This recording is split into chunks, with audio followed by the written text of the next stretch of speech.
Drama serial ڈائن کی story بہت ہی زیادہ انٹرسٹنگ ہو چکی ہے کیونکہ زوار شاہ کو فائنلی نہال سے محبت ہو چکی ہے اور بیچاری شباب کے لیے یہ سب ناقابل برداشت ہے۔ اور ادھر شباب کی ماں جس نے خود ہی اپنی بیٹی شباب کو زوار شاہ کی دوسری شادی کروانے کا مشورہ دیا تھا اور وہ بھی اس نہال کے ساتھ، کیونکہ اسے لگا تھا کہ نہال بہت ہی بے ضرر ہے۔ ویسے بھی وہ حنین شاہ سے محبت کرتی ہے، تو ایک عورت جب اپنی محبت اس طرح سے کھو دیتی ہے کسی اور کو اپنے دل میں جگہ دے ہی نہیں سکتی۔ اور دوسری طرف شباب کی ماں کو یہ بھی یقین تھا کہ ایک طرف تو میری بیٹی کا حسن و شباب زوار شاہ کو پاگل بنانے کے لیے کافی ہے، اور پھر زوار شاہ کبھی بھی اپنے بھائی کے قاتل کی بیٹی کے ساتھ تو محبت کر ہی نہیں سکتا۔ تو ایک دفعہ نہال تمہیں اور زوار شاہ کو اولاد دے دے، اس کے بعد اسے گھر سے نکال باہر کرنا۔ لیکن اب زوار شاہ اور نہال کی بڑھتی ہوئی نزدیکیاں شباب کے ساتھ ساتھ اس کی ماں کو بھی نظر آ رہی ہیں،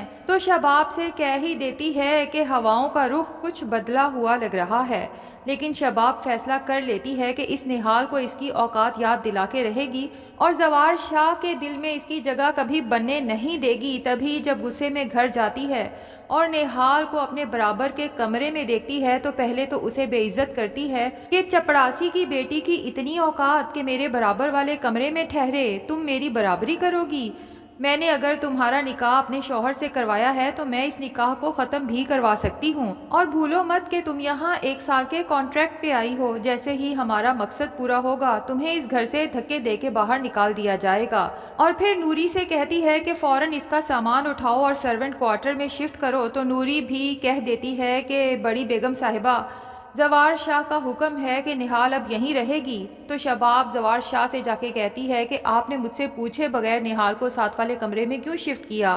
اور پھر جب اسے کہتی ہے کہ اسے نکالیں اور سرونٹ کوارٹر میں شفٹ کریں تو زوار شاہ شباب کو سمجھانے کی کوشش کرتا ہے کہ سرونٹ کوارٹر میں نہال محفوظ نہیں ہے، اور عامر نے جو کچھ نہال کے ساتھ کرنے کی کوشش کی تو نہال چڑ کے کہتی ہے کہ آپ کو اس قاتل کی بیٹی سے آخر اتنی ہمدردی کب اور کیسے ہوئی؟ اگلے دن زوار شاہ جب زمینوں پہ نکل جاتا ہے تو شباب پھر سے نہال کو بے عزت کرنے اس کے کمرے میں پہنچ جاتی ہے۔ اسے کہتی ہے کہ تم ابھی تک آرام کر رہی ہو، باقی نوکر جب کام پہ لگے ہیں تو تم بھی جا کے کام کرو، اور اسے باہر کی صاف صفائی کے لیے بھیج دیتی ہے۔ اتنے میں زوار شاہ اپنی زمینوں کا چکر لگا کے واپس آتا ہے اور نہال کو کام کرتے ہوئے دیکھتا ہے تو اسے بہت غصہ آتا ہے۔ نہال کے پاس جاتا ہے، اسے کہتا ہے کہ تم ان کاموں کے لیے نہیں بنی، تم زوار شاہ کے نکاح میں ہو اور تمہیں اپنی اہمیت کا احساس ہونا چاہیے۔ ان سب کاموں کے لیے گھر میں نوکروں کی ایک فوج موجود ہے، بلکہ تمہیں بھی اگر کوئی کام ہو تو تم نوکروں سے کہہ سکتی ہو۔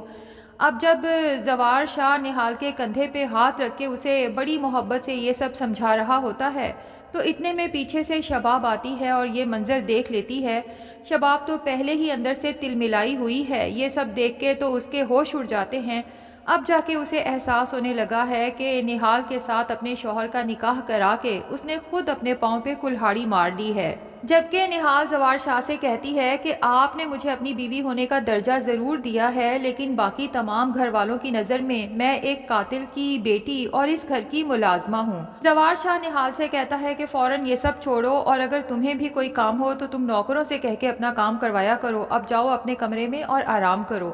زوار شاہ یہ سب کہہ کے جب اپنے کمرے میں جاتا ہے تو شباب غصے میں کمرے میں پہنچ جاتی ہے اور زوار شاہ سے کہتی ہے آپ کو کچھ اندازہ بھی ہے کہ آپ کیا کر رہے ہیں؟ اس چپڑاسی کی بیٹی کو اتنی اہمیت دینے کا آخر مقصد کیا ہے؟ تو اب زوار شاہ کو بھی شباب پہ غصہ آ جاتا ہے کہ خود ہی وہ نہال کو اس گھر میں لائی ہے، زبردستی زوار شاہ کو اس نکاح کے لیے منایا ہے۔ اب اگر زوار شاہ نہال کو اپنی بیوی مان چکا ہے تب بھی اس شباب کو تکلیف ہو رہی ہے، اسی لیے شباب سے کہتا ہے کہ آج کے بعد نہال کو چپڑاسی کی بیٹی کہنے کی ضرورت نہیں ہے، ہر چیز کی ایک حد ہوتی ہے، اور اب نہال میرے نکاح میں ہے تو تمہارا اور باقی سب گھر والوں کا فرض بنتا ہے کہ نہال کے ساتھ نرمی سے اور عزت سے پیش آؤ۔ تو شباب زوار شاہ کو شک کی نظر سے دیکھتے ہوئے پوچھتی ہے کہیں اس نہال نے اپنی خوبصورتی سے آپ کے دل میں جگہ تو نہیں بنا لی؟ زوار شاہ شباب کی اس بات کا جواب تو نہیں دیتا، البتہ یہ ضرور کہتا ہے کہ بہت سی چیزیں ہمارے ہاتھ میں نہیں ہوتی۔ شباب کو اندازہ ہو جاتا ہے کہ زوار یقیناً نہال کو اندر ہی اندر چاہنے لگا ہے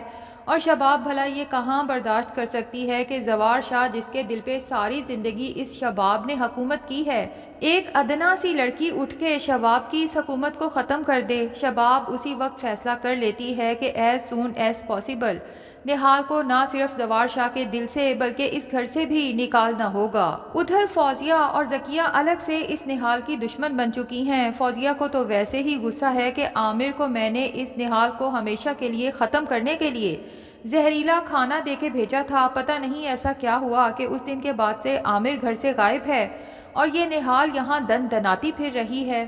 تبھی غصے میں نہال کے کمرے میں جاتی ہے، اسے اچھی طرح بے عزت کرنے کے بعد نوکروں کو بلواتی ہے کہ نہال کا سامان اٹھاؤ اور وہیں سرونٹ کوارٹر میں اسے شفٹ کرو۔ نہال جب اتنی بے عزت ہونے کے بعد اپنے سرونٹ کوارٹر میں واپس آتی ہے تو اسے سمجھ ہی نہیں آتی کہ قسمت اس کے ساتھ کھیل کیا کھیل رہی ہے۔ ایک لمحے اسے یوں محسوس ہوتا ہے جیسے اس کی زندگی میں سب کچھ اب ٹھیک ہونے والا ہے، لیکن اگلے ہی لمحے قسمت اس بری طرح سے آسمان سے زمین پہ دے مارتی ہے کہ نہال کو یقین ہو جاتا ہے کہ اس کی قسمت کبھی ٹھیک ہو ہی نہیں سکتی۔ ادھر شباب کو ڈرونے ڈرونے خواب آتے ہیں کہ جیسے نہال کا بیبی پیدا ہوا ہے۔ زوار شاہ اور نہال اس بچے کے ساتھ بہت خوش ہیں اور نہال کو گھر سے نکالنے کی بجائے زوار شاہ شباب کے ہاتھ میں طلاق نامہ دے کے کہتا ہے کہ میری طرف سے تم آج آزاد ہو۔ اب نہال اپنے خواب سے ہڑبڑا کے اٹھتی ہے تو فوراً زوار شاہ سے کہتی ہے کمرے میں آئیں۔ زوار شاہ آتا ہے تو شباب اس کے سامنے روتے ہوئے کہتی ہے کہ زوار شاہ میں ڈر گئی ہوں اپنے اس برے خواب سے جس میں صاف لگ رہا ہے کہ کچھ بہت برا ہونے والا ہے۔ زوار شاہ شباب کو تسلی دیتا ہے کہ یہ محض تمہارا وہم ہے، تمہاری جگہ نہ پہلے کوئی لے سکتا تھا نہ اب لے سکتا ہے، کیونکہ صرف اس گھر کی ہی نہیں بلکہ زوار شاہ کے دل کی ملکہ بھی تم ہو۔ اتنے میں زوار شاہ کو پتہ چلتا ہے جو کچھ فوزیہ اور ذکیہ نے نہال کے ساتھ کیا ہے، تو غصے میں باہر نکلتا ہے اور فوزیہ اور ذکیہ سے کہتا ہے کہ جب میں نے نہال کو اپنے برابر والا کمرہ دیا تھا تو تم دونوں ہوتی کون ہو اسے اس کمرے سے نکالنے والی؟ کیا تم لوگ بھول گئی ہو کہ نہال میرے نکاح میں ہے؟ شباب بھی زوار شاہ کا غصہ سن کے باہر آ جاتی ہے، جبکہ زوار شاہ فوزیہ اور ذکیہ سے کہتا ہے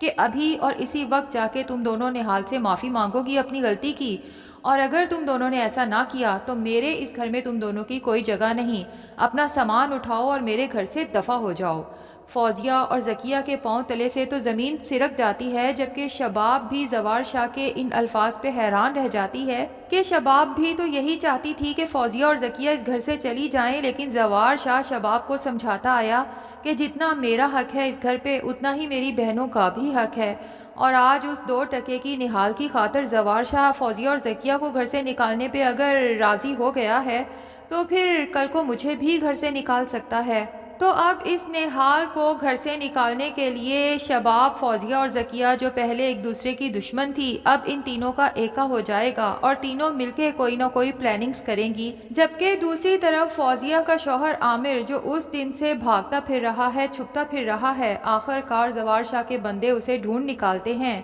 اور ذکیہ کا شوہر جاوید بھی زوار شاہ کے ساتھ جاتا ہے، جو اپنی آنکھوں سے دیکھتا ہے کہ زوار شاہ کس طرح سے عامر کو ذلیل و خوار کرتا ہے۔ عامر پہ بندوق تان کے کہتا ہے کہ جو غلطی تم نے کی ہے اس کی تو معافی بھی نہیں ہے، تم نے میری عزت پہ ہاتھ ڈالنے کی کوشش کی، ذلیل انسان، مجھے تو پتہ ہی نہیں تھا کہ میں اپنے ہی گھر میں آستین کا سانپ پال رہا تھا۔ اب ظاہر ہے کہ عامر معافی مانگے گا اور ویسے بھی زوار شاہ کو احساس دلانے کی کوشش کرے گا کہ اگر تم مجھے مار دیتے ہو تو تمہاری بہن فوزیہ بیوہ ہو جائے گی۔ دیکھنا یہ ہے کہ زوار شاہ نہال کی محبت میں عامر کو مار دیتا ہے یا پھر اپنی بہن کی محبت میں اس گھٹیا انسان کو فی الحال چھوڑ دیتا ہے۔ تو ناظرین، اب آگے چل کے فوزیہ، اس کا شوہر عامر، ذکیہ، اس کا شوہر جاوید کے ساتھ ساتھ شباب، یہ پانچوں مل کے نہال کو برباد کرنے کی کوشش کریں گے، خاص طور پہ جب زوار شاہ اور نہال کا بچہ پیدا ہو جائے گا۔ اس کے بعد شباب ان سے کہے گی کہ اب نہال کو ختم کر دو، جس کے بعد یہ ہو سکتا ہے کہ نہال کو اپنی طرف سے مار کے کہیں پھینک آئیں، لیکن ظاہر ہے کہ نہال مرے گی نہیں، بلکہ وہی گائناکالوجسٹ جو پہلے شباب کا علاج کر رہا تھا اسے نہال کہیں ملے گی اور وہ اسے ایمرجنسی میں ہاسپٹل لے جائے گا، اس کا علاج کرے گا، جس کے بعد نہال ایک نئے روپ میں ڈائن بن کے اسی گھر میں اپنے ہی بچے کے اٹینڈنٹ کے طور پہ واپس آنے والی ہے، جس کے بعد وہ ایک ایک سے اپنے اوپر کیے گئے مظالم کا حساب لے گی۔ تو ناظرین، آپ کو ڈائن ڈرامہ کیسا لگ رہا ہے کمنٹ سیکشن میں ضرور بتائیں۔ ویڈیو پسند آئی ہے تو لائک اور چینل کو سبسکرائب بھی ضرور کر دیں۔